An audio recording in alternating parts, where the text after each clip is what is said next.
When the lowly atheist is overwhelmed by the majesty, complexity, and the mathematical impossibilities of the random accumulation of the over 3 million intricately varied species of life that are displayed before his eyes, when he ponders the complexity of the ecology that surrounds and sustains that very life, when he looks at the quantum level and marvels at the irreducible complexity and absolute necessity of the amazingly improbable and unpredictable particle activity that is required to sustain his own little tiny life, when the atheist looks into the farthest reaches of the universe in an attempt to find life, any life, even an iota of life, somewhere, anywhere else in the vastness of the endless array of galaxies, and yet finds none. When he is overwhelmed by the sheer vastness of it all, the sheer power of it all, the sheer majesty of it all, the minute smallness of himself, the unfathomable insignificance of his very being,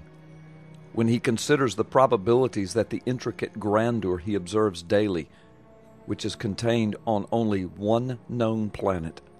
the little floating rock upon which he lives, as he takes a breath of air and considers that the next beat of his heart,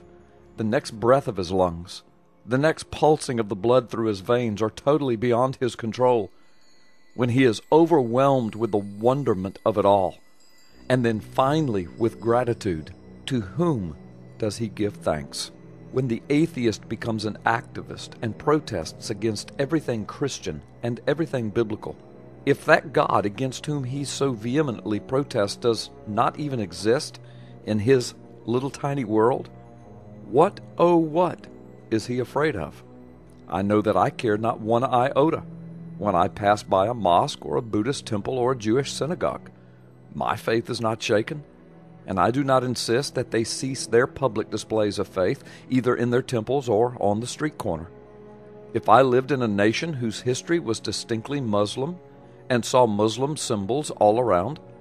I am sufficiently secure in my faith that I would never utter a single word of protest. I would expect to see those symbols. It would not influence my faith one bit. If I lived on an island founded by an atheist, and everything about it declared its atheistic foundings, again, I would never utter a word in protest. The security of my faith that there is a loving God would overcome the foolishness of that which I saw around me. So why is it again that the lowly atheist spends so much time speaking out against a God that he says he is certain that doesn't exist and that he is certain he doesn't believe in? Isn't there a definition of insanity that speaks to such issues and such behaviors? It is a fortuitous situation indeed that God really does exist, lest the poor atheist would not have a purpose in life at all.